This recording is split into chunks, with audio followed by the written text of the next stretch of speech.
Hi everyone, আমি উজ্জ্বল আপনাদের সকলকে স্বাগত জানাই knowledge history and study YouTube প্ল্যাটফর্মে। আজকে আমাদের আলোচনার বিষয় মাধ্যমিকের ইতিহাস সাজেশন, অর্থাৎ মাধ্যমিক 2025-এর ইতিহাস সাজেশন। দেখো, আর কয়েকদিন পরেই তোমাদের টেস্ট পরীক্ষা, এরপর তোমাদের ফাইনাল। সেই ফাইনাল এবং টেস্টে কি কি প্রশ্ন আসতে পারে সেই প্রশ্ন নিয়ে আমরা আলোচনা করি। বিগত কয়েক বছর ধরে ইতিহাস প্রশ্ন কিন্তু একটু ঘুরিয়ে আসছে। সবাই বলছে ইতিহাস প্রশ্ন একটু কঠিন হয় না, টপিক সেম থাকে, প্রশ্নটাকে একটু ঘুরিয়ে দেয়, ল্যাঙ্গুয়েজ একটু চেঞ্জ করে দেয়, একটু মোল্ড করে দেয়। তো সুতরাং চলো আমরা আলোচনা শুরু করি। প্রথম চ্যাপ্টার, জীবনের ঝরাপাতা। দেখো, আমি এখানে তোমাদের টপিকগুলি বলে দিচ্ছি। জীবনের ঝরাপাতাকেই আমি তিনভাবে প্রশ্ন ফ্রেম করে তোমাদের সামনেই দেখিয়ে দিচ্ছি। এক, জীবনের ঝরাপাতা কে লিখেছে? ইতিহাসে এর অবদান লিখো। ঠিক আছে। 2 নম্বর, সরলা দেবী চৌধুরানীর আত্মজীবনী ও স্মৃতিকথাটির নাম কি? এর অবদান লেখো। বা সরলা দেবী চৌধুরানীর আত্মজীবনীর ইতিহাসে অবদান সম্পর্কে লিখো। ঠিক আছে, এইভাবে ঘুরিয়ে দিতে পারে। তো সুতরাং টপিকগুলি সেম থাকবে। 1, জীবনের ঝরাপাতা। 2, ইন্টারনেটের ভূমিকা, ইতিহাসের ইন্টারনেটের ভূমিকা। 3, আত্মজীবনী ও স্মৃতিকথা কাকে বলে?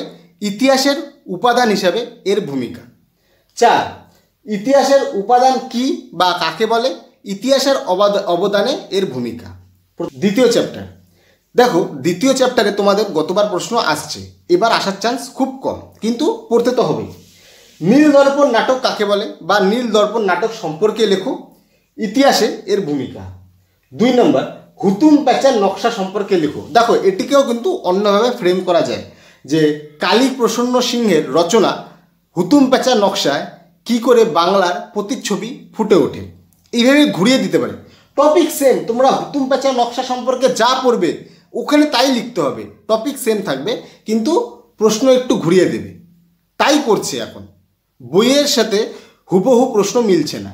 তো সুতরাং তোমরা হুতুম প্যাঁচা নকশা সম্পর্কে পড়লে যা প্রশ্ন আসবে হুতুম প্যাঁচা নকশা সম্পর্কে তোমরা তাই লিখতে পারবে। ইতিহাসের অবদানে বা কলকাতা মেডিকেল কলেজের অবদান লিখো। ঠিক আছে, বিদ্যাসাগরের অবদান লিখো, রামমোহন রায়ের অবদান লেখো, নব্যবঙ্গ ও ডিরোজিওর অবদান লেখো। এই যে টিকা, এটি টিকাতেও আসতে পারে যে কলকাতা মেডিকেল কলেজের অবদান লিখো।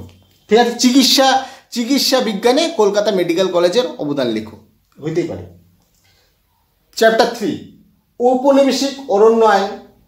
2 নম্বর প্রশ্ন, সাঁওতাল বিদ্রোহ। 3 নম্বর প্রশ্ন, ওয়াহাবি আন্দোলন।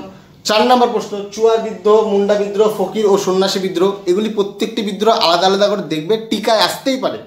তারপর নীল বিদ্রোহর কারণ, ফলাফল, বৈশিষ্ট্য আসতেই পারে। হয়তো প্রশ্ন এইভাবে দিতে পারে যে নীল বিদ্রোহ কাকে বলে, এর বৈশিষ্ট্য আলোচনা করো, বা নীল বিদ্রোহ কাকে বলে, এর কারণ ও বৈশিষ্ট্য আলোচনা করো। সুতরাং তোমাকে কিন্তু নীল বিদ্রোহটা ভালো করে পড়তে হবে।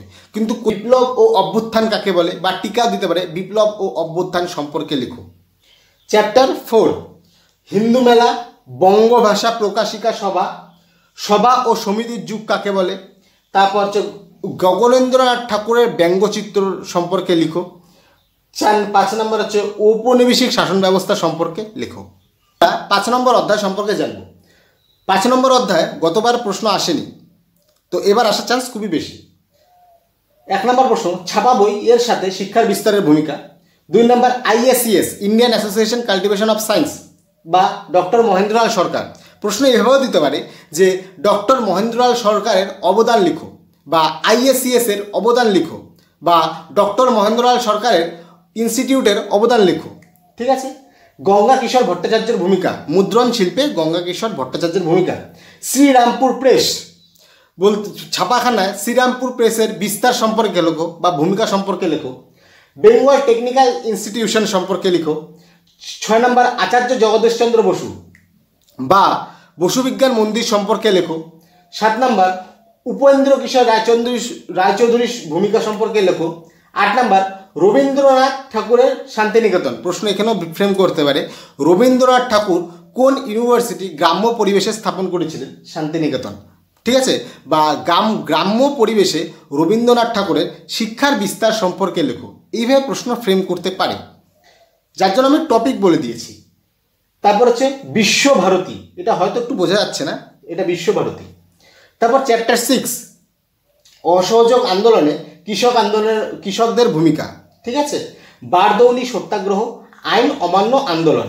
এছাড়াও 4 নাম্বার হচ্ছে AITUC, all India trade union Congress. তারপর পিজন অ্যান্ড ওয়ার্কার্স পার্টি বা স্বরাজ্য এবং লেবার পার্টি, ঠিক আছে। 7 নম্বর অধ্যায় থেকে প্রশ্ন আসছে, 6 নম্বর প্রশ্ন অধ্যায় থেকেও আসছে, 7 নম্বর থেকেও আসছে। বিপ্লবী আন্দোলনে নারীদের ভূমিকা, জাতীয় সরকার অর্থাৎ তাম্রলিপ্ত জাতীয় সরকার। প্রশ্ন এখানেও আসতে পারে যে বাংলায় কোথায় জাতীয় অন্তর্বর্তী সরকার চলেছে, ঠিক আছে, মেদিনীপুরে। তারপর দলিত অধিকারে গান্ধী এবং আম্বেদকরের সম্পর্ক, প্রশ্ন এরকমও দিতে পারে যে গান্ধী এবং আম্বেদকরের সম্পর্কে লেখো। তারপর যে 6 নম্বর অসহযোগ আন্দোলনে নারীদের ভূমিকা, 5 নম্বর রশিদ আলী দিবস। এই 5টি প্রশ্ন রাখলাম। তারপর 8 নম্বর অধ্যায়, এখান থেকে প্রশ্ন আসার চান্স খুবই বেশি, কারণ গতবার প্রশ্ন এখান থেকে আসেনি। দেশীয় রাজ্যগুলি অন্তর্ভুক্তিকরণে সম্পর্কে লেখো, বা দেশীয় রাজ্যগুলি অন্তর্ভুক্তিকরণে সমস্যা, যেমন হায়দ্রাবাদ, জুনাগড়, তারপর হচ্ছে কাশ্মীর, ঠিক আছে। তারপর কাশ্মীর সমস্যা।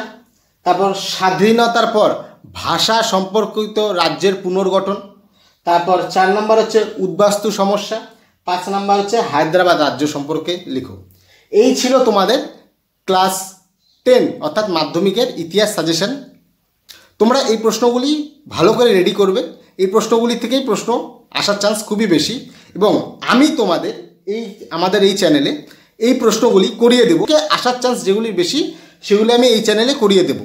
তোমরা চ্যানেলটি অবশ্যই সাবস্ক্রাইব করে নাও। ভিডিওটি ভালো লাগলে অবশ্যই লাইক করবে, কমেন্ট করে জানাবে কীরকম লাগলো, তোমাদের বন্ধুদের সাথে অবশ্যই শেয়ার করবে। দেখা হচ্ছে পরের আরেকটি ভিডিওতে, ততক্ষণে ভালো থাকো, সুস্থ থাকো, জয়।